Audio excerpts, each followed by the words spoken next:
Manila. Pagbasa sa Aklat ng Kawikaan, Kabanata 10, Talata 1 hanggang 32. Ang mga kawikaan ni Solomon. Ang matalinong anak ay ligaya ng magulang, ngunit tinik sa dibdib ang anak na mangmang. Ang yamang buhat sa masama ay di papakinabangan, ngunit ang katuwiran ay maglalayo sa kamatayan. Ang matuwid ay binibigyan ni Yahweh ng kasiyahan, ngunit ang masamay kanyang ginugutom naman. Ang kamay na tamad ay tiyak na magdarahop, ngunit magbubunto ng yaman ang kamay na masinop. Ang nag-iimbak kong tagaraw ay nagpapakilala ng katalinuhan, ngunit ang natutulog kong anihan ay nag-iipon ng kahihiyan. Ang matuwid ay mag-aani ng pagpapalat kabutihan, ngunit ang bibig ng masama ay nagtatakip ng karahasan. Ang alaala ng matuwid mananatili kailanman, ngunit pangalan ng masamay tiyak na mapaparam. Magandang payo ay tinatanggap ng pusong may pangunawa, ngunit kapahamakan ang wakas ng mangmang na masalita. Ang namumuhay ng tapat ay pinaghaharian ng kapayapaan, ngunit ang may likong landas ay malalantad balang araw. Ang malilikot na mata ay lagi sa kaguluhan, at ang bibig na maluwang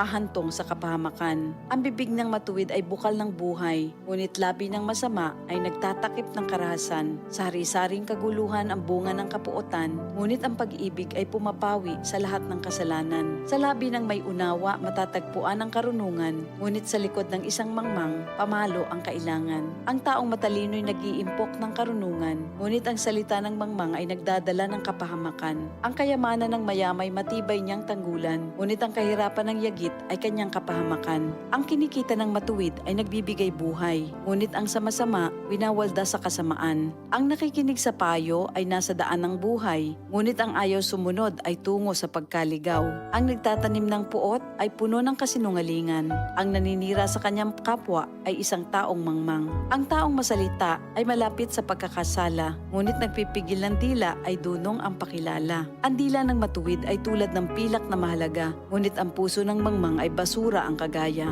Ang labi ng matuwid sa marami ay pakinabang, ngunit ang mangmang ay namamatay ng walang karunungan. Ang pagpapala ni Yahweh ay kayamanan na walang kasamang kabalisahan.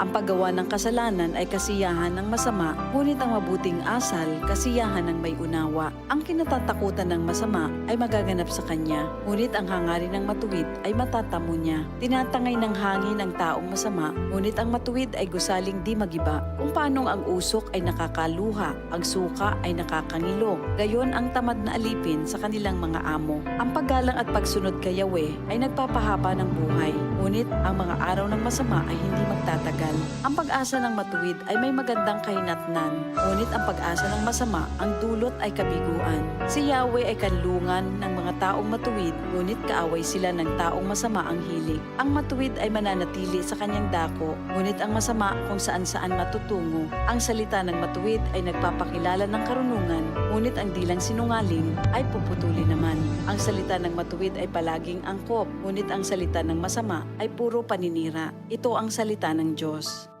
DCXL 558.